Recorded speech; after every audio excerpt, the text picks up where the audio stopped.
Mohon dosen menyaksikan. Assalamualaikum warahmatullahi wabarakatuh.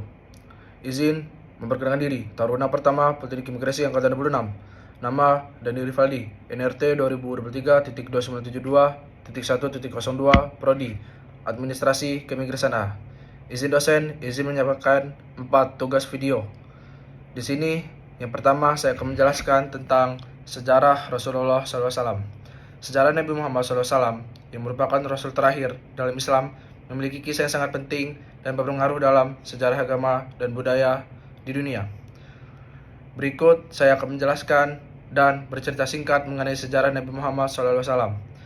Kelahiran dan masa kanak-kanak Nabi Muhammad SAW lahir pada tahun 570 Masehi di kota Mekah, di wilayah Hijaz, semenanjung Arab. Tahun kelahirannya dikenal sebagai tahun gajah, karena pada tahun itu Mekah diserang oleh pasukan bergajah yang dipimpin oleh Abrahah dari Yaman. Ayahnya, Abdullah, meninggal sebelum beliau lahir, dan ibunya Aminah meninggal ketika beliau berusia 6 tahun. Setelah kematian ibunya, Muhammad diasuh oleh kakeknya yang bernama Abdul Muthalib, dan setelah kakeknya meninggal, beliau diasuh oleh pamannya, yaitu Abu Thalib. Masa remaja dan dewasa Muhammad dikenal sebagai seorang yang jujur dan dapat dipercaya, sehingga diberi gelar yaitu Al-Amin, yang terpercaya. Pada usia 25 tahun, beliau menikah dengan Khadijah, seorang janda kaya yang usianya lebih tua darinya. Khadijah adalah pendukung dan pelindung penting bagi Muhammad selama tahun-tahun awal kenabiannya. Wahyu pertama Nabi Muhammad SAW pada usia 40 tahun. Ketika sedang berkhalwat di Gua Hira, Muhammad menerima wahyu pertama dari Allah melalui malaikat Jibril. Wahyu ini yang merupakan awal dari turunnya Al-Quran menandai permulaan misinya sebagai Rasul Allah. Dalam wahyu pertama itu, beliau diperintahkan untuk membaca atau menyampaikan yang dalam Al-Quran disebut dengan Iqra. Dakwah di Mekah Muhammad mulai menyampaikan ajaran Islam kepada kerabat dan sahabat dekatnya. Setelah 3 tahun berdakwah secara diam-diam, beliau mulai menyebarkan ajarannya secara terbuka.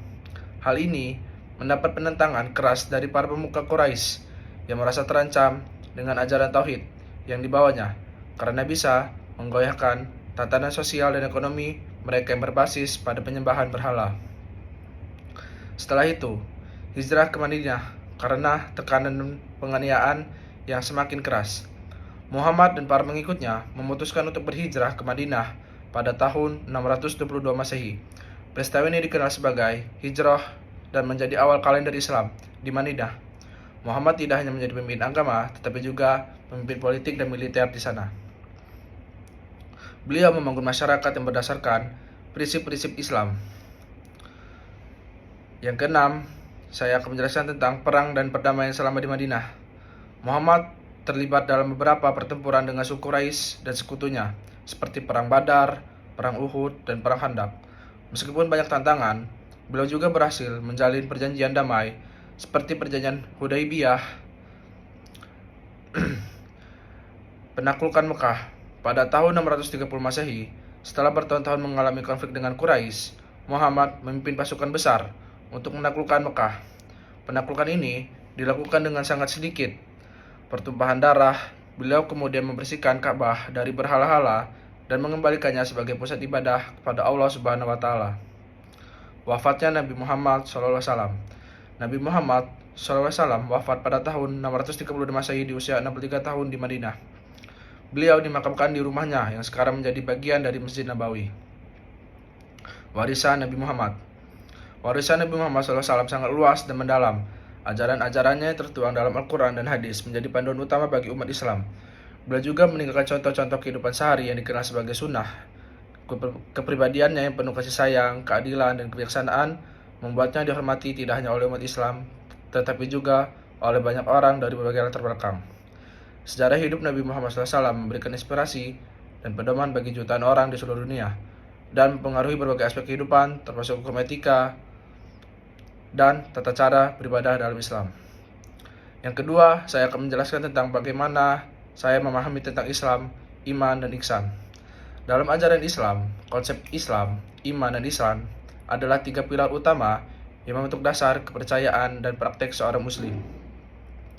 Ketiga konsep ini dijelaskan dalam sebuah hadis yang dikenal sebagai hadis Jibril. Yang pertama, Islam. Islam merujuk pada tindakan, lahiriah, dan ritual yang diikuti oleh seorang muslim sebagai bentuk ketaatan kepada Allah. Ini mencakup 5 rukun Islam, yaitu syahadat. Syahadat pengakuan bahwa tidak ada Tuhan selain Allah dan Muhammad adalah utusan Allah. Salat, menunaikan salat sebanyak 5 waktu. Zakat, memberikan sebagian dari harta kepada mereka yang berhak menerimanya. Puasa, menjalankan puasa selama bulan Ramadan. Haji, menunaikan ibadah haji ke Mekah bagi yang mampu secara fisik dan finansial. Yang kedua, iman. Iman berkaitan dengan keyakinan, aspek batiniah dari kepercayaan seorang muslim. Ini terdiri dari 6 rukun Islam, yaitu yang pertama, percaya kepada Allah. Yang kedua, percaya kepada malaikat. Yang ketiga, percaya kepada kitab. Yang keempat, percaya kepada para nabi. Yang kelima, percaya kepada hari kiamat. Dan yang terakhir, percaya kepada takdir. Yang ketiga, insan. Insan adalah konsep spiritual yang merujuk pada tingkat tertinggi dari keimanan dan pengabdian kepada Allah. Insan dijelaskan dalam hadis Jibril sebagai engkau menyembah Allah seakan-akan engkau melihatnya, dan jika engkau tidak mampu melihatnya, maka sesungguhnya dia melihatmu. Ini berarti melakukan segala sesuatu dengan kesadaran penuh bahwa Allah senantiasa mengawasi, sehingga seseorang berusaha melakukan yang terbaik dalam segala aspek kehidupan, baik ibadah maupun muamalah. Hubungan antara Islam, iman, dan ihsan. Ketiga konsep ini saling terkait dan melengkapi satu sama lain dalam kehidupan seorang muslim. Islam adalah manifestasi luar dari keyakinan berupa tindakan dan ibadah yang tampak. Iman adalah keyakinan dalam hati yang menjadi dasar dari segala amal perbuatan. Ihsan adalah upaya menyempurnakan amal perbuatan dengan penuh kesadaran akan kehadiran Allah, sehingga amal yang dilakukan menjadi lebih bermakna dan bernilai tinggi secara keseluruhan. Seorang muslim diharapkan untuk mengamalkan Islam, tindakan lahiriah, memiliki iman, keyakinan batin, dan mencapai ihsan, kesempurnaan spiritual. Dalam kehidupannya, ketiga pilihan ini membentuk jalan hidup yang menyeluruh, mencakup aspek lahiriah dan batiniah, serta memastikan bahwa setiap tindakan didasari oleh iman dan dilakukan dengan kualitas insan. Yang ketiga, di sini saya akan menjelaskan bagaimana saya hidup dengan seluruh aturan Islam. Hidup sesuai dengan seluruh aturan Islam melibatkan penerapan ajaran dan prinsip-prinsip Islam dalam setiap aspek kehidupan sehari-hari. Di sini saya akan menjelaskan beberapa cara untuk mengimplementasikan aturan Islam dalam kehidupan sehari-hari, menjalankan rukun Islam, menjalankan 5 rukun Islam, dan fondasi utama dalam menjalani kehidupan sebagai seorang muslim. Yang pertama yaitu syahadat. Secara terus-menerus memperbaiki keyakinan bahwa tiada Tuhan selain Allah dan Muhammad adalah utusannya, serta menjadikan ini sebagai landasan dalam aspek kehidupan. Yang pertama, sholat. Mendirikan sholat 5 waktu dengan penuh khusyuk dan tepat waktu, serta menjadikan sholat sebagai sarana untuk berkomunikasi dengan Allah dan mencari petunjuknya. Yang kedua, zakat. Memberi zakat kepada yang berhak dan juga bersedekah untuk membantu sesama, menunjukkan rasa syukur dan kepedulian sosial. Yang ketiga, puasa. Menjalankan ibadah puasa di bulan Ramadan, serta puasa sunnah lainnya, sebagai bentuk pengendalian diri dan peningkatan ketakwaan. Yang keempat, haji. Menunaikan ibadah haji jika memiliki kemampuan fisik dan finansial, serta memaknai haji sebagai puncak pengabdian dan kepatuhan kepada Allah. Mengamalkan insan. Berusaha mencapai insan dalam setiap amal perbuatan. Kesadaran akan kehadiran Allah. Melakukan segala sesuatu dengan kesadaran bahwa Allah selalu mengawasi, sehingga berusaha melakukan yang terbaik dalam setiap tindakan. Etika dan moral yang tinggi. Menjaga akhlak yang baik dan jujur, adil dan tidak menyakiti orang lain dalam segala interaksi. Ikhlas dalam beramal. Melakukan segala amal, perbuatan dengan niat ikhlas hanya untuk mendapatkan ridha Allah, bukan untuk mendapat pujian atau keuntungan duniawi. Mencari rezeki yang halal. Mencari rezeki yang halal akan mengantarkan muslim kepada keberkahan. Keberkahan akan membawa kepada kebahagiaan di dunia dan di akhirat. Jadi, bagaimana cara menjalani kehidupan dunia yang baik? Salah satunya adalah dengan mencari rezeki yang halal. Rezeki yang halal yang dikonsumsi oleh tubuh akan membentuk darah, tulang, dan daging yang baik dan berkah sehingga memproduksi energi dan emosi yang positif. Bersikap qanaah. Qanaah artinya menerima apapun pemberian Allah Subhanahu wa taala, baik terkait kondisi, tubuh, dan paras, maupun ketentuan Allah lainnya seperti tentang umur, jodoh, rezeki, dan pasangan hidup, serta keturunan. Sikap qanaah akan membawa kamu pada rasa nyaman, puas, dan bahagia. Selalu bersyukur. Orang yang selalu bersyukur, niscaya hidupnya akan berkah dan bahagia. Syukur artinya berterima kasih kepada Allah Subhanahu wa taala atas limpahan nikmat dan karunia-Nya. Bersyukur dapat dilakukan dengan meningkatkan ibadah wajib. atau ibadah sunnah seperti bersedekah, menyantuni anak yatim, dan membantu fakir miskin. Bersyukur akan membawa hidup semakin berkah dan bahagia, baik di dunia maupun di akhirat. Yang keempat, di sini saya akan menjelaskan bagaimana saya mempercayai yang gaib dan kehidupan setelah kematian. Mempercayai yang gaib dan kehidupan setelah kematian adalah bagian penting dari iman dalam Islam. Di sini saya akan menjelaskan mengenai bagaimana seorang muslim mempercayai kedua hal tersebut. Mempercayai yang gaib.